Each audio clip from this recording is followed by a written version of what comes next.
दोस्तों प्रदीप गिरी 11-12 academy channel में आपका बहुत बहुत स्वागत है। दोस्तों बाइनोमियल डिस्ट्रीब्यूशन का आज मैं पार्ट लेने जा रहा हूँ और बहुत ही अच्छे तरीके से ये पूरा का पूरा हम टॉपिक कवर करेंगे और साथ में मैं आपको बहुत ही सिंपल तरीके से पूरा का पूरा फॉर्मूला सब चीजें लर्न कराऊंगा। तो चलते हैं दोस्तों, वन बाय वन चीजों को स्टार्ट करते हैं। देखो, सबसे पहली चीज, कुछ बेसिक इंफॉर्मेशन आपको बाइनोमियल डिस्ट्रीब्यूशन के लिए याद होना चाहिए। सबसे पहला इंफॉर्मेशन मैं आपको बता देना चाहता हूँ कि आपको जो बेसिक फॉर्मूला है, अगर आप बेसिक फॉर्मूले की बात करोगे तो ये बेसिक फॉर्मूला आपको सबसे पहले याद होना चाहिए। अगर आप यहाँ पे देखोगे probability of X which is equal to, यहाँ पे क्या आएगा दोस्तों, एन सी एक्स, और यहाँ पे दोस्तों पी रेस टू एक्स और Q raise to N minus X. तो ये सिंपल सा फॉर्मूला आपको पूरा का पूरा सबसे पहला राउंड में ये फॉर्मूला आपको याद होना चाहिए। और फॉर्मूला याद करना बहुत ही सिंपल सा फॉर्मूला है दोस्तों। हमारा आपको पता है कि रैंकर बैच भी चल रहा है। जब मैंने रैंकर बैच में ये टॉपिक पढ़ाया तो ऑलरेडी मेरे फॉर्मूले में कुछ ना कुछ ट्रिक होता है, पर धीरे धीरे ट्रिक को बच्चे भी समझने लगे। और एक बच्चे ने बोला, अभी मुझे नाम नहीं याद है, बोला कि सर इसका एक बहुत ही सिंपल सा ट्रिक देता हूँ मैं। तो उस बच्चे ने वो ट्रिक दिया है कि चाय पिया क्यों। तो हमेशा उसने बोला कि सर ऐसे ही याद कर लेते, चाय पिया क्यों। तो मुझे बहुत अच्छा लगा और आप भी ऐसे ही याद कर सकते हो। और प्लीज नीचे कमेंट करना, उस बच्चे की तारीफ तो होनी चाहिए। चाय पिया क्यों से अपने को डायरेक्ट फॉर्मूला याद हो जा रहा है। और हमेशा याद रखना, यहाँ पे जो वैल्यू वो सेम यहाँ रहेगा और ये दोनों का माइनस यहाँ पे रहेगा। अब दोस्तों इसके अंदर आता है हमेशा P, जिसको हम प्रोबेबिलिटी ऑफ सक्सेस बोलते हैं, और Q, जिसको हम प्रोबेबिलिटी ऑफ फेलियर बोलते हैं। अगर आपके पास P है तो आप Q इस वाले फॉर्मूले से निकाल सकते हैं दोस्तों, P plus Q which is equal to 1। तो ये आपको सिंपल सा फॉर्मूला यूज करना है और डायरेक्ट आपको मिल जाएगा। सर बस इतना ही फॉर्मूला क्या है? यस, बस दो और फॉर्मूले दोस्तों। जैसे यहाँ पे मैं बात करूँ ई ऑफ एक्स, इसी को मैं दूसरा क्या बोलता हूँ दोस्तों, मीन। और इसे ही हम क्या बोलते हैं दोस्तों, नो प्रॉब्लम। इसका फॉर्मूला क्या है दोस्तों, नो प्रॉब्लम। सिंपल वर्ड में बस याद रख लो दोस्तों, नो प्रॉब्लम। और दोस्तों दूसरा अगर मैं फॉर्मूले की बात करूं, वेरिएंस, वेरिएंस ऑफ एक्स की बात करूं, तो वेरिएंस वाला फॉर्मूला क्या है दोस्तों, नो प्रॉब्लम क्यू। तो ये अगर आप सिंपल सा देखोगे तो ये फॉर्मूला भी आपको याद हो गया, नो प्रॉब्लम क्यू। अब ये और ये दोनों अगर आपको याद हो गया तो एक और फॉर्मूला है दोस्तों, स्टैंडर्ड डेविएशन। स्टैंडर्ड डेविएशन का फॉर्मूला होता है दोस्तों अंडर रूट ऑफ वेरिएंस। तो देखो भाई, इतने सिंपल ट्रिक से ये चीजें आपको याद करा दे रहा हूं। और सबसे बड़ा पार्ट ये है कि हमेशा क्वेश्चन के अंदर आपको तीन पैरामीटर्स ढूंढने होते हैं। सबसे पहला एन, पी, क्यू। ये तीन चीजें अगर आपको मिल गई तो क्वेश्चन आप सॉल्व कर लोगे। अब यहाँ पे आपको जब बाइनोमियल फॉर्म में आप चीजों को लिखते हो तो आपको इस तरह से लिखना है। देखो यहाँ पे बी लिखना है, बी लिखो, और यहाँ पे एन कॉमा पी। तो ये फॉर्मेट हमेशा याद रखना जब आप लिख रहे हो। यहाँ पे आप, जैसे हम ऐसे सिमिलर का साइन बनाते हैं, सिमिलरिटी का, वैसा एक सिंबल बना दो। तो ये पूरा का पूरा पार्ट आपको बहुत अच्छे से आना चाहिए दोस्तों। अगर आपने ये पूरा का पूरा पार्ट अपने दिमाग में बिठा लिया तो आपके लिए बहुत सारी चीजें बहुत ईजी हो जाएगी। अब फॉर एग्जाम्पल मैं यहाँ पे कुछ एग्जाम्पल दे रहा हूँ। जैसे अगर समझो दोस्तों मेरे पास n इक्वल टू 6 है, और इसमें दो चीजों का सबसे बड़ा रोल है। अगर आपको वो समझ में आ जाए तो आपके लिए चीजें आसान हो जाए। जैसे अगर मैं यहाँ पे लिख दूं दोस्तों लीस्ट, एट लीस्ट मैं यहाँ पे लिख दूं दोस्तों 5। अब एटलीस्ट 5 मतलब हमें किसका प्रोबेबिलिटी निकालना है दोस्तों, हाँ, एटलीस्ट 5 को भी हम इस तरह से लिखेंगे। यहाँ पे देखो एटलीस्ट 5, 5 मतलब स्टार्टिंग पॉइंट, एटलीस्ट मतलब स्टार्ट। मैं इसको दूसरे लैंग्वेज में क्या बोलता हूँ दोस्तों, स्टार्टिंग पॉइंट। स्टार्टिंग पॉइंट मतलब यहां से चीजें स्टार्ट होगी। तो मतलब यहाँ पे हम हमेशा सिंबल लेंगे तो दोस्तों ग्रेटर देन इक्वल टू 5 लेंगे। मतलब ऐसे लिखेंगे हम, probability of greater than equal to 5। इसी का मतलब होता है दोस्तों प्रोबेबिलिटी ऑफ 5 लेना है एंड प्रोबेबिलिटी ऑफ 6 लेना है। आपके मन में क्वेश्चन आ रहा होगा, सर 6 कैसे लेना है, आगे क्यों नहीं लेना है, क्योंकि n इक्वल टू 6 है। तो हमेशा कभी भी एटलीस्ट वाला क्वेश्चन आया तो समझ जाना स्टार्टिंग पॉइंट, फिर उसके आगे ऐसे ऐसे ऐसे ऐसे ऐसे चलते रहना। बट अगर कहीं पे क्वेश्चन के अंदर आपको एटमोस्ट दिखाई दिया, जैसे क्वेश्चन के अंदर एटमोस्ट दिखाई दिया, एटमोस्ट 5 ऐसे दिखाई दिया, एटमोस्ट 5 मतलब दोस्तों ज्यादा से ज्यादा 5, मतलब यहां पे क्या आएगा दोस्तों, देखो यहां पे मैं लिख रहा हूं प्रोबेबिलिटी ऑफ, अब ये x is less than equal to 5, ये हमेशा याद रखना जहां पे भी एटमोस्ट आएगा मतलब लेस देन। अब लेस देन 5 में कौन कौन से नंबर आते हैं दोस्तों, मतलब इसके अंदर हम क्या लेंगे, 5 लेंगे, 5 से छोटा 4, 4 से छोटा मतलब पीछे आना है, 3 लेना है, मतलब एंडिंग पॉइंट 5 होता है। एटमोस्ट मतलब एंड पॉइंट, 2, 1, और 0 भी लेना है, ये चीज ध्यान रखना है। मतलब एटमोस्ट में इतने नंबर्स आपको लेने हैं भाई, 0 लोगे, 1 लोगे, 2 लोगे, 3 लोगे, 4 लोगे, 5 लोगे। इससे अच्छा पेपर बाकी भी तो क्वेश्चन अटेम्प्ट करना है। इससे अच्छा एक सबसे सिंपल सा ट्रिक बता रहा हूँ, 1 माइनस, क्योंकि पूरे प्रोबेबिलिटी का प्लस कितना होता है 1। क्लास में हमारे एब्सेंट कौन है, तो सर 6 वाला एब्सेंट है, तो आप डायरेक्ट ऐसे लिख सकते हो x which is equal to 6। बस 6 का प्रोबेबिलिटी निकालो, 1 से माइनस करो, आपका आंसर डायरेक्ट आ जाएगा। अब एक और क्वेश्चन दोस्तों, कहीं कहीं पे ऐसा लिखा होगा मोर देन, हाँ यहाँ पे ऐसे लिख रहा हूं, नॉट मोर देन 1। अब यहाँ पे क्या लिखा है दोस्तों, नॉट मोर देन 1, 1 से ज्यादा नहीं होना चाहिए, 1 से ज्यादा नहीं होना चाहिए। मतलब ये नॉट मोर देन मतलब उसके आगे नहीं जाना है, मतलब पीछे आना है, मतलब वो समझ जाना एटमोस्ट है। तो इसको आप नॉट मोर देन 1, अगर अपने पास 6 नंबर्स है, एक से आगे नहीं जाना है, मतलब कहां तक हम सॉल्व करेंगे दोस्तों, तो आप डायरेक्ट इसको लिख सकते हो, एक से आगे नहीं जाना है, मतलब प्रोबेबिलिटी ऑफ 0 लेना है और प्रोबेबिलिटी ऑफ क्या लेना है दोस्तों 1। बस ये दो ही नंबर लेना है, 1 से आगे नहीं जाना है। तो इसको 1 के फॉर्मेट में मत लिखो, क्योंकि ये दो नंबर्स तो अपन डायरेक्ट सॉल्व कर सकते हैं। अगर आप 1 माइनस लिखोगे तो क्लास में जो जो एब्सेंट कौन है, 2 3 4 5 6, इतने सारे नंबर्स एब्सेंट है, इससे अच्छा ये पड़ता है। तो इस तरह से, और कहीं पे अगर समझो ऐसा लिखा होगा कि find the probability of 2 successes, तो मतलब x इक्वल टू डायरेक्ट 2 ले लो। कहीं पे ऐसा लिखा है कि find the probability of 5 successes या 5 इवेंट्स या 5 डिफेक्टिव बल्ब, जो भी बोला है आपको डायरेक्ट स्ट्रेट फॉरवर्ड ले लेना है। अब तीसरी चीज आता है कि सर एन का मतलब क्या होता है, यहीं पे बता दे रहा हूं। एन, कहीं पे भी एन का एक हिंट वर्ड मैं आपको दे रहा हूं, एन मतलब एक्शन। कहीं पे भी एक्शन वर्ड दिखाई दे, जैसे कि 2 कॉइन्स थ्रो कर रहा हूं, तो वो एन हो गया, एन इक्वल टू क्या हो गया 2। अगर मैंने समझो, सॉरी 2 कॉइन थ्रो कर रहा हूं, 2 कॉइन को मैं 5 टाइम थ्रो कर रहा हूं, 5 टाइम मेरा एक्शन है, तो एन इक्वल टू 5 होगा। अब देखो दोस्तों, अगर समझो मैं 5 कॉइन्स को, समझो 5 कॉइन्स है, उसको मैं 12 टाइम थ्रो कर रहा हूं, तो मतलब एन इक्वल टू क्या होगा 12। मैं जो एक्शंस परफॉर्म कर रहा हूं वही मेरा एन है। अगर मैं कार्ड ड्रॉ कर रहा हूं, जब समझो मेरे पास 52 कार्ड्स है, इसमें बहुत कंफ्यूजन होता है, बहुत सारे बच्चे ना एन इक्वल टू 52 ले लेते हैं। 52 कार्ड्स में से मैं समझो 5 कार्ड्स ड्रॉ कर रहा हूं, जो मैं ड्रॉ कर रहा हूं ये मैं एक्शन परफॉर्म कर रहा हूं, ये मेरा एन है। और सर दूसरा एन किससे बोल सकते हैं दोस्तों, जहां पे सैंपल लिखा होगा वो भी एन है। तो देखो इस तरह से स्टार्टिंग का 7 से 8 मिनट मैंने आपको पूरा का पूरा बेसिक बता दिया। अब बेसिक में कुछ चीजों की और रिक्वायरमेंट है दोस्तों, जो आपको पता होनी चाहिए। वो रिक्वायरमेंट है दोस्तों, आपको 11th क्लास का कुछ कॉन्सेप्ट पता होना चाहिए इसके लिए। फिर हम यहाँ की चीजें जब स्टार्ट करेंगे ना, तो आपके लिए बहुत ईजी हो जाएगा दोस्तों। देखो 11th क्लास का क्या आपको कॉन्सेप्ट पता होना चाहिए दोस्तों, प्लीज ध्यान से देखो। सबसे पहला कॉन्सेप्ट, कहीं पे भी अगर एन सी एन या एन सी 0 लिखा है, इसका आंसर 1 आता है। सर इसको एग्जाम्पल में बता दो, 5C5 5C0, कहीं पे भी है, आंसर क्या आएगा दोस्तों 1। कहीं पे दोस्तों अगर समझो 5C1 है, 6C1 है, सॉरी 5C1 है, इसका आंसर क्या आएगा दोस्तों 5। ये ध्यान रखना, मतलब NC1 रहेगा तो आंसर N आएगा, मतलब अगर समझो 7C1 है तो आंसर 7 आएगा। जो जो चीज़ों की रिक्वायरमेंट है वो मैं आपको समझाते जा रहा हूँ, जो 11th क्लास का है। अब दोस्तों देखो एक और कॉन्सेप्ट है, जैसे अगर समझो यहाँ पे 4 है, यहाँ पे C है, यहाँ पे 2 है। अब यहाँ पे तो कोई इसमें से ऊपर वाला फॉर्मूला नहीं है, तो इसको सॉल्व करना होगा। सॉल्व कैसे करते हैं, ये 4 है, आपको क्या करना है, 2 स्टेप बैक आना है इसको लेके। 4 एक स्टेप हो गया, एक स्टेप और बैक आ जाओ 3, और यहाँ पे 1 से लिखना है, 1 इंटू 2। तो फाइनली अगर हम इसे सॉल्व करें, 2 1 जा 2 2 जा, तो फाइनली आंसर कितना है 6 5C3।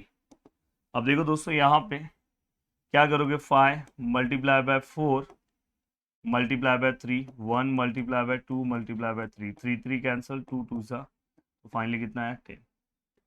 तो देखो बहुत ही सिंपल तरीके से हो जाएगा, पर यहाँ पे भी एक ट्रिक मैं आपको बताना चाहता हूँ, जो आपको स्ट्रेट फॉरवर्ड पता होना चाहिए। कहीं पे अगर समझो 7C4 है, चलो 7C4 से अच्छा है 9C8 है।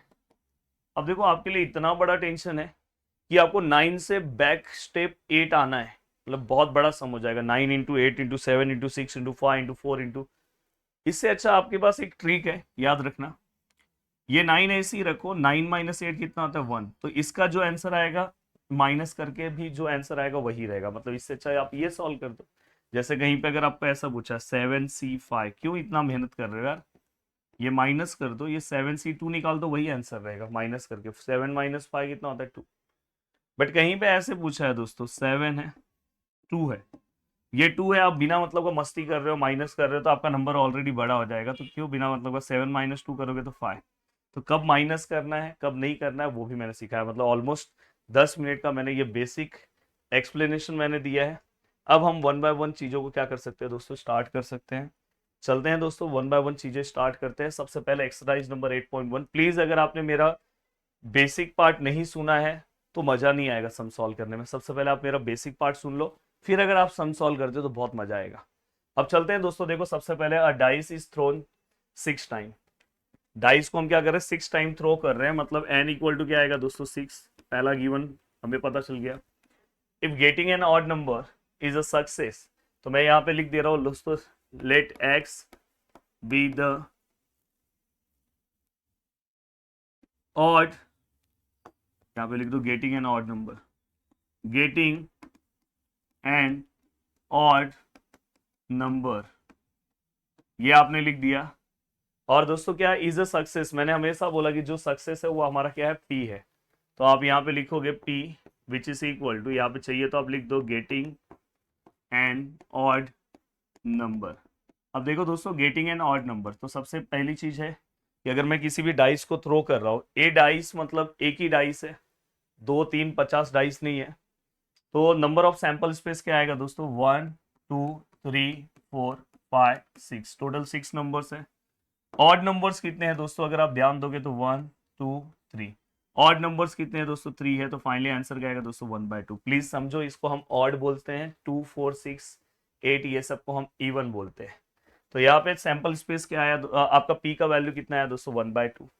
और मैंने आपको एक फॉर्मूला दिया है P plus Q which is equal to 1। अगर ये 1/2 है, ये q है, ये 1 है, then q equal to 1 minus 1/2, then q equal to 2 1 2, 2 minus 1 1/2 ही आएगा। तो यहाँ पे दोस्तों आपने q का वैल्यू भी निकाल दिया। अब आपके पास n हो गया, p हो गया, q हो गया। अब क्या है, अब इतना सारा पार्ट अगर आपने यहाँ पे पूरा का पूरा देख लिया, तो आपको आगे अब क्या करना चाहिए दोस्तों, n हो गया, p हो गया, q हो गया। अब आप क्या करो, इसको थोड़ा सा बाइनोमियल के फॉर्म में लिख दो। बाइनोमियल के फॉर्म में लिखते टाइम हम क्या लिखते हैं, पहले n, n कितना है दोस्तों 6 है, p कितना है दोस्तों n p, p कितना है दोस्तों हाफ। अब ये पूरा का पूरा हो गया। अब मैं सम चालू कर रहा हूँ सॉल्व करना। पहले क्या लिखा है दोस्तों 5 सक्सेसेस। अब 5 सक्सेसेस में हम क्या लिखेंगे दोस्तों, probability of x which is equal to, चलो यहाँ पे मैं लिख दे रहा हूँ x which is equal to 5, इसका मतलब होता है, तो सबसे पहले मैं फॉर्मूला लिखूंगा NCX p raise to x q raise to n minus x। Yes, यहाँ पे क्या लिखूंगा p of x which is equal to 5, n कितना है दोस्तों 6 है, x कितना है दोस्तों 5, p कितना है दोस्तों हाफ, x कितना है दोस्तों 5, q कितना है दोस्तों half, n minus x 6 minus 5 1, direct 1 लिख रहा हूँ, 6 माइनस 5 1। अब देखो दोस्तों, अगर आपने स्टार्टिंग के कुछ सम्स में ये कैसे मैं सॉल्व करता हूँ ये समझ लिया, तो आपको बस बाकी के सम्स को रीड करना है और फटाफट अपना पूरा का पूरा पार्ट कवर कर सकते हो। अगर बोर्ड का पेपर है तो आप ये टॉपिक बहुत जल्दी कवर कर लोगे। अब यहाँ पे देखो दोस्तों क्या आएगा, 6C5 को सॉल्व करने से अच्छा है इसी को आप ऐसे लिख सकते हो, 6 माइनस 5 1 होता है। अब देखो दोस्तों 1/5 1 होगा, यहाँ पे क्या आएगा दोस्तों 2/5, 1/1 1 होगा, 2/1। अब 6C1 का आंसर 6 आएगा। हमने पीछे ही देखा है कि NC1 मतलब क्या होता है, n होता है। और दोस्तों देखो ये 1 है, ये दोस्तों देखो दोनों 2 2 है, तो ऊपर का नंबर प्लस कर दो, 5 और 1 6, इसको हम डायरेक्ट एक बार लिख सकते हैं, या तो आपको ऐसे नहीं लिखना है सर, नहीं प्लस करना है, तो आप ये देखो 2 1 2, इसको अगर चलो एक स्टेप में पहले यहाँ लिखता हूँ, 2 और 5 है, ये 1 और 2 है, 2 1 2 2 3 जा, तो फाइनली यहाँ पे आप 3/2/5 ये आंसर लिख सकते हो। और फाइनली अगर आप सॉल्व करोगे 3/2/5 आई थिंक 32 होता है। 2/5 कोई 10 नहीं बोलेगा, 2 को 5 टाइम मल्टीप्लाई करना है, 2 इंटू 2 इंटू 2 इंटू 2 इंटू 2, 2 2 जा 4 4 2 जा 8 8 2 जा 16 एंड 16 2 जा 32। अब चलता हूं दोस्तों आगे नेक्स्ट पार्ट की ओर। अब क्या बोला है दोस्तों, at least 5 successes. Yes, point number second, at least 5 successes. अब एटलीस्ट 5 सक्सेसेस की बारी है, तो यहाँ पे हम किस तरह से लिख सकते हैं दोस्तों, यहाँ पे x is greater than equal to 5, ये हमें समझ में आ गया। मतलब मैं यहाँ पे लूंगा probability of x greater than equal to 5। यहाँ पे आपको फॉर्मूला याद है, n मतलब 6 है, c है, x मतलब कितना है दोस्तों, यहाँ पे 5 है।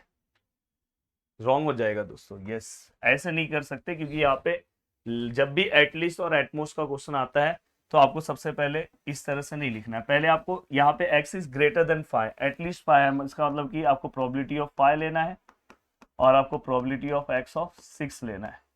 अगर आप इसे लिखते हो तो n, अब इसमें फॉर्मूला अप्लाई करो। फॉर्मूला आपको पता है n c x, n कितना है 6, c x कितना है दोस्तों 5, p कितना है दोस्तों हाफ, और q भी कितना है दोस्तों हाफ। यहाँ पे 5 तो यहाँ पे 5, 5 माइनस 6 माइनस 5 1। अब यहाँ पे अगर आप लिखोगे तो देखो फिर से 6c x मतलब 6 है, n c x, p कितना है हाफ, q कितना है दोस्तों हाफ, यहाँ पे 6 माइनस 6 यहाँ पे 0। अब देखो अगर मैं इसे सॉल्व करूँ तो वैसे तो इसका आंसर मेरे पास है, पीछे मैंने सॉल्व किया है, वो आंसर भी आप यूज कर सकते हो, और अगर आपको वो आंसर नहीं यूज करना तो भी चलेगा, कोई दिक्कत नहीं है।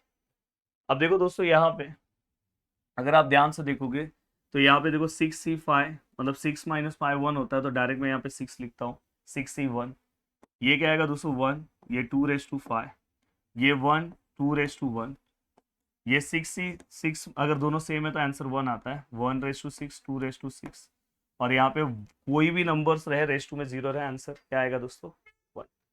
अब यहाँ पे अगर आप ध्यान से देखोगे, अगर मैं इसको 3 कर देता हूँ फिर मुझे 2^5 बाहर लेना होगा, वैसे भी आप सम सॉल्व कर सकते हो, कोई दिक्कत नहीं है। या तो आपके पास एक और ऑप्शन है कि ये देखो यहाँ पे 2^6 है, इसको भी 2^6 बना दो। तो आप जैसे सॉल्व करना है, कॉमन लेके सॉल्व करना है, सब डिपेंड करता है आपके ऊपर। अब देखो दोस्तों मैं क्या कर रहा हूँ, इसको 6 ऐसे ही ऊपर रख रहा हूँ, देखो 6 1 जा 6 और 1 जा 6 ही होगा, और ये 2^5 और 1 कितना हो जाएगा 6, हमने 8 क्लास पे इंडाइसिस पढ़ा है, अगर ये दोनों नंबर सेम है तो ऊपर का प्लस होता है, और 1/2^6। तो फाइनली दोस्तों ये 2^6, 6 और 1 कितना होगा प्लस करने पे 7, और फाइनली अगर आपको लिखना है तो 7/2^6 आई थिंक 64 होता है, 2 को अगर आप 6 टाइम मल्टीप्लाई करते हो गया आपका सम। अब दोस्तों देखो एक और पूछा है एटमोस्ट 5 सक्सेसेस। अब देखो लास्ट क्या पूछा है, एटमोस्ट 5 सक्सेसेस। तो देखो दोस्तों अब मैं सॉल्व कर रहा हूँ एटमोस्ट 5 सक्सेसेस। अब यहाँ पे नेक्स्ट क्वेश्चन है एट मोस्ट 5 सक्सेसेस।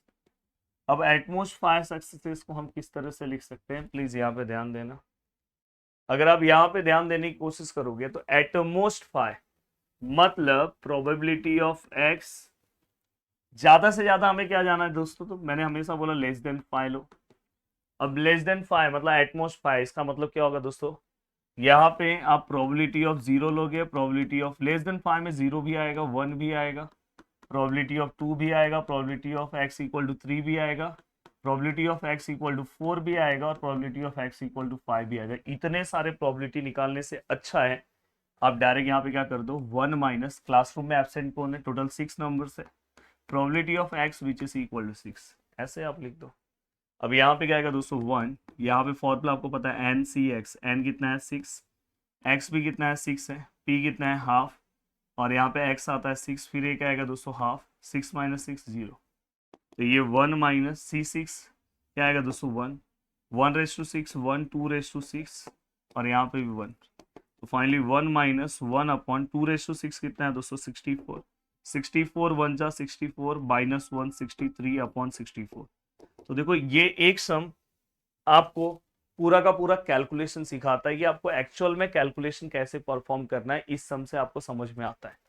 अब देखो आपके लिए चीजें बहुत आसान हो जाती है, अगर बस आपको अब बहुत सारे सम्स को ना आप जस्ट रीड करके उसका गिवन डेटा पढ़ के अगर आप एन पी क्यू निकाल ले रहे हो तो भी आप समझ जाना कि अपने बोर्ड एग्जाम में आप क्वेश्चन सॉल्व कर लोगे। Pair of dice is throne 4 times, मैंने बोला ना जो एक्शन होता है वो अपना एन होता है।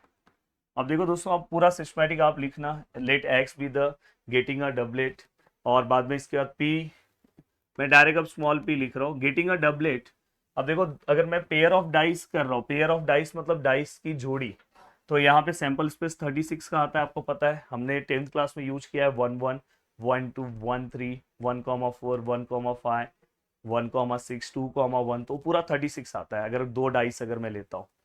और दोस्तों doublet, getting a doublet is a success, मतलब ये पी है। अब डबलेट कब आएगा दोस्तों, जो 1 1 होगा उसको हम डबलेट मतलब दोनों सेम हो, 1 1 1 बाद में 2 2 फिर 3 3 फिर 4 4 फिर 5 5 फिर 6 6, तो गेटिंग अ डबलेट टोटल कितने होंगे 6, तो क्या आएगा दोस्तों 1/6। क्यू इक्वल टू अगर आप सॉल्व करते हो तो अब देखो आप वो फॉर्मूले वाइज भी जा सकते हो, डायरेक्ट भी जा सकते हो, P plus Q which is equal to 1, P क्या है 1/6, क्यू ऐसे ही है ये 1 है, then Q equal to 1 minus 1/6, then Q equal to 6 1 जा 6 माइनस 1 5/6, ये भी हो गया। अब ये पूरा का पूरा पार्ट होने के बाद दोस्तों आप डायरेक्ट भी कर सकते थे, 6 है 6 माइनस 1 5, जनरली हम सीईटी में करते हैं, यहाँ पे डायरेक्ट मत करना। अब देखो आपके पास एन आ गया, पी आ गया, क्यू आ गया, जस्ट इसको आप बाइनोमियल के फॉर्म में लिख दो। यहाँ पे एन कितना है दोस्तों 4 है, पी कितना है दोस्तों 1/6 है, और अब मैं यहाँ पे सम लिख रहा हूँ दोस्तों, हमें क्या करना है, find the probability of 2 successes, बस एक ही सम सॉल्व करना है, ऐसे सम बोर्ड में पूछे जाते हैं। तो हमें क्या करना है दोस्तों, प्रोबेबिलिटी ऑफ 2 सक्सेसेस है, तो यहाँ पे हम क्या करेंगे दोस्तों, x which is equal to small x, पहले फॉर्मूला लिख रहा हूँ, N C X P raise to X Q raise to N minus X, तो यहाँ पे आप लिखोगे probability of x which is equal to n कितना है दोस्तों n 4 c, x कितना है दोस्तों 2, ये कितना है दोस्तों 1/6, और रेस टू 2 ये कितना है दोस्तों 5/6, 4 माइनस 2 रेस टू 2। अब ये आपको सॉल्व करने आता है दोस्तों, 4 इंटू 3 1 इंटू 2 1/6 का स्क्वायर 5 का स्क्वायर 6 का स्क्वायर। देखो कैलकुलेशन प्लीज, कुछ कैलकुलेशन आपको सॉल्व करने हैं, अदरवाइज आप सोचोगे कि मैं मेरे एग्जाम में सॉल्व कर लूंगा, तो ये बहुत डिफिकल्ट है। अब यहाँ पे अगर आप ध्यान से देखोगे तो दोस्तों देखो यहाँ पे अगर मैं इसे सॉल्व करने की कोशिश करूँ तो 4 मल्टीप्लाई बाय, देखो 4 3 जा 12 होगा, अपॉन 2 है 1/36 25/36। अगर मैं इसको सॉल्व करूँ, देखो 12 3 जा ये हो गया, और अगर आप इसे मल्टीप्लाई करो तो ऊपर 25 है, और देखो दोस्तों 2 3 जा 6 होता है, 36 इंटू 6 216 होगा। अब मल्टीप्लाई करके देख लेना, तो देखो हो गया, आंसर आ गया, एक झटके में आंसर आ गया। तो ऐसे सम्स आपको पूछे जा सकते हैं। अब देखो दोस्तों यहाँ पे नेक्स्ट क्वेश्चन है, नेक्स्ट क्वेश्चन अगर आप ध्यान से देखोगे, there are 5% defective item in a large bulk of item. मैं हमेशा बोला कहीं पे 5% बोला हो, 10% बोला हो, कहीं पे अगर आपको 0.095 बोला, ये सब हमेशा पी होता है, पर डिफेक्टिव बोला है। और अगर आपको कभी पी में प्रॉब्लम हुआ तो लास्ट में देखा करो प्रोबेबिलिटी किसके बारे में पूछा है, वही समझ जाना पी है। What is the probability of the sample of 10 item, देखो सैंपल ऑफ 10 आइटम मतलब n इक्वल टू 10 है, वहां सैंपल लिखा है, will include not more than 1, not more than 1 का मतलब मैंने आपको बोला है, मतलब probability of 0 probability of 1 defective item. और डिफेक्टिव कितना है दोस्तों 5%, मतलब अपना प्रोबेबिलिटी क्या है दोस्तों 5%, 5% मतलब 5/100। और अगर इसको आप 0.05 भी लिख सकते हो, अदरवाइज आप इसे 1/20 भी लिख सकते हो, 5 1 जा 5 से डिवाइड करोगे तो 20। और दोस्तों एट द सेम टाइम अगर मैं क्यू की बात करूं, तो अगर समझो आप प्लीज वो P plus Q equal to 1 वाला फॉर्मूला यूज करना, मैं डायरेक्ट लिख रहा हूँ, 20 माइनस 1 कितना होता है 19। अब दोस्तों तीनों चीजें हमारे पास आ गई है। अगर मैं यहाँ पे प्रोबेबिलिटी के फॉर्मूले की बात करूँ तो x which is equal to small X N C X P raise to X Q raise to N minus X, तो यहाँ पे क्या आएगा दोस्तों। अब देखो यहाँ पे हमें क्या बोला है दोस्तों, not more than 1, not more than 1 मतलब एटमोस्ट वाला सम है, नॉट मोर देन 1 मतलब यहाँ पे 1 आएगा, मतलब यहाँ पे हम probability of x equal to 0 लेंगे, probability of x equal to क्या लेंगे दोस्तों 1। हमको अगर सॉल्व करना है तो यहाँ पे क्या आएगा दोस्तों, n इक्वल टू कितना है दोस्तों 10 है, तो यहाँ पे 10c x कितना है 0 है, p कितना है दोस्तों 1/20, रेस टू में कितना है दोस्तों, रेस टू में x है, x मतलब 0, यहाँ पे 19/20, रेस टू में कितना है दोस्तों 10 है, यहाँ पे अगर आप देखोगे तो ये क्या है दोस्तों 10c1, ये 1/20, ये 19/20, रेस टू में क्या है 1 है, और यहाँ पे क्या है दोस्तों 9 है। अब ओवरऑल अगर मैं इसे सॉल्व करने की कोशिश करूँ तो यहाँ तो 1 आएगा, यहाँ भी 1 आएगा, यहाँ पे डायरेक्ट 19/20 रेस टू 10 आएगा, यहाँ पे 10 है, यहाँ पे 1/20 है, और यहाँ पे 19/20 रेस टू 9 है। अगर हम ध्यान से देखिए तो 19/20 को हम दोनों में है तो बाहर ले सकते हैं, तो 19/20 रेस टू, मैं क्या कर सकता हूँ दोस्तों, यहाँ पे 9 बाहर ले सकता हूँ, तो अंदर क्या बचेगा, एक 19/20 यहाँ से बचा, और यहाँ से दोस्तों अगर आप ध्यान से देखोगे तो 10/20 बचेगा। और अगर मैं इसे सॉल्व करने की कोशिश करूँ तो दोस्तों देखो ये 19/20 है, और ये दोस्तों देखो 21 टाइम है, और ऊपर का प्लस करोगे तो 29 आएगा। तो ये यहाँ तक भी आप आंसर्स रख सकते हो। अगर आपको इसको मल्टीप्लाई करना है तो मेरा सजेशन है कि मल्टीप्लाई मत करो भाई, इतना ही चलेगा आंसर। और अगर आपको ज़्यादा करना है तो 20 आप यहाँ पे ले लो, 19/9 20/9 लिख के आप सम सॉल्व कर सकते हो। चलते हैं दोस्तों नेक्स्ट क्वेश्चन की ओर। अब देखो दोस्तों ये नेक्स्ट क्वेश्चन है, 5 cards are drawn successfully with replacement of well-safer decks of 52 cards. Find the probability that all the 5 cards are spade, only 3 cards are spade, none is spade. अब देखो दोस्तों all the 5 cards are spade बोला है, तो सबसे पहले n equal to कितना आएगा दोस्तों, हम कितना कार्ड ड्रॉ कर रहे हैं, 5 कार्ड्स ड्रॉ कर रहे हैं, तो ये तो मैंने आपको बताया एक्शन वर्ड n होता है। पी हम क्या लेंगे दोस्तों, टोटल कार्ड कितना है 52, उसमें से स्पेड कार्ड की बात हो रही है, प्रोबेबिलिटी हमें हर एक में स्पेड का निकालना है। स्पेड दोस्तों 13 होता है, क्लब 13 होता है, डायमंड 13 होता है, हार्ट 13 होता है। तो फाइनली यहाँ पे क्या आएगा दोस्तों 1/4। और सेम ऐसे ही अगर मैं क्यू निकालने जाऊँ तो क्या आएगा दोस्तों, देखो 4 तो ऐसे ही रहेगा, 4 - 1 3। और यहाँ पे हमारे पास 3 डेटा मिल गया, आप सब कुछ लिखो, मैं डायरेक्ट सॉल्व कर रहा हूँ।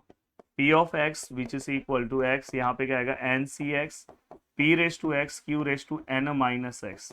अब देखो दोस्तों आपको कुछ सम खुद से सॉल्व करने आना चाहिए। पहला sum, all the 5 cards are spade, बस यहाँ पे 5 लिखो।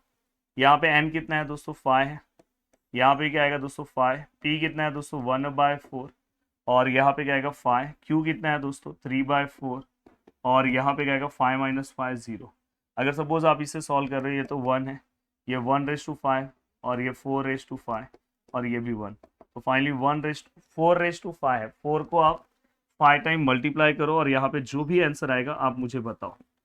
अब देखो दोस्तों प्लीज कैलकुलेशन एक दो आपको खुद से ट्राई करना चाहिए, तब आपके अंदर कॉन्फिडेंस आएगा।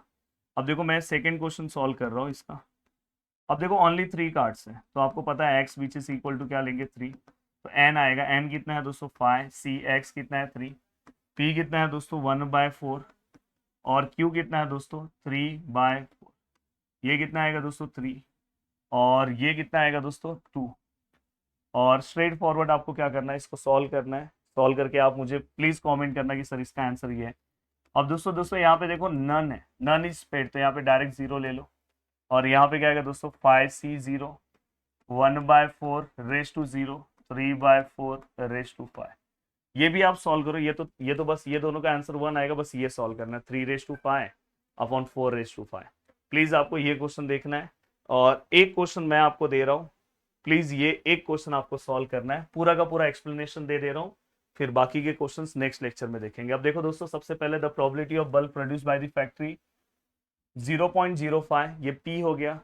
अगर पी हमारे पास 0.05 हो गया तो क्यू क्या आएगा दोस्तों, जस्ट 1 माइनस कर दो, 1 माइनस पी कर दो, तो 1 - 0.05, ये 0.95 आएगा। आप बोलोगे सर कैसे आया, तो देखो मैं यहाँ पे माइनस कर रहा हूँ, 1 में से 0.05 को माइनस करो, यहाँ पे 10 है, यहाँ पे 9 है, 10 - 5 5 9, और ये 1 इसको चले गया तो यहाँ पे 0। तो ये आपके पास Q भी आ गया, P भी आ गया। N इक्वल टू कितना है दोस्तों, देखो the probability that the bulb produce by the factory 150 days use out of 5 such bulb, मतलब N इक्वल टू क्या है दोस्तों 5। नन मतलब आप डायरेक्ट x इक्वल टू क्या करोगे, 0 पुट करके सम सॉल्व करोगे। Not more than 1, not more than 1 मतलब आप क्या लोगे दोस्तों, x इक्वल टू, आप यहाँ पे देखो किस तरह से लोगे, probability of x which is equal to 0 and probability of x which is equal to 1, इस तरह का सम मैंने पीछे लिया है। देन दोस्तों इसके बाद मोर देन 1, अब मोर देन 1 मतलब एक से ज्यादा। अब देखो दोस्तों यहाँ पे आप probability of greater then 1, more than 1, अच्छा 1 से ज्यादा, तो यहाँ पे दोस्तों 1 से ज्यादा लेना है, इससे अच्छा क्या आएगा 1 माइनस, यहाँ पे आप डायरेक्ट क्या लिख सकते हो, probability of x equal to 0 and probability of x equal to 1। ये दो पार्ट ले लो, उससे अच्छा रहेगा। 1 से ज्यादा मतलब 2 3 4 5, टोटल 5 तक है। इतना प्रोबेबिलिटी निकालने से अच्छा 1 माइनस समथिंग निकालो, और इसका आंसर आपने निकाला है, यहाँ पे रखो, 1 माइनस करो, आंसर तुरंत आएगा। और एटलीस्ट 1 मतलब, एटलीस्ट मतलब स्टार्टिंग 1 है, तो आप डायरेक्ट इसको एटलीस्ट 1 को भी आप क्या लिख सकते हो, 1 माइनस स्टार्टिंग 1 है मतलब 1 2 3 4 5। इससे अच्छा आप direct probability of x equal to 0 रख दो, आपका काम हो गया। तो देखो मैंने आपको यहाँ पे सभी चीजें बताई। मैं बोलूंगा कि भाई प्लीज याद से इसको सॉल्व करो, रिक्स मतलब कि भाई नहीं मैं कर लूंगा। हाँ आपको, मुझे पता है आप कर लोगे। अगर आपने स्टार्टिंग के 5 क्वेश्चंस कवर कर लिए तो आप समझ जाना कि इस टॉपिक में आपके अंदर कॉन्फिडेंस का लेवल बहुत ज़्यादा बढ़ जाएगा, और बहुत आसानी से आपको सभी चीज़ें समझ में आएगी। वीडियो को देखने के लिए दिल से thanks, thank you so much दोस्तों। मिलते हैं नेक्स्ट वीडियो में। बाय बाय, टेक केयर, जय हिंद दोस्तों।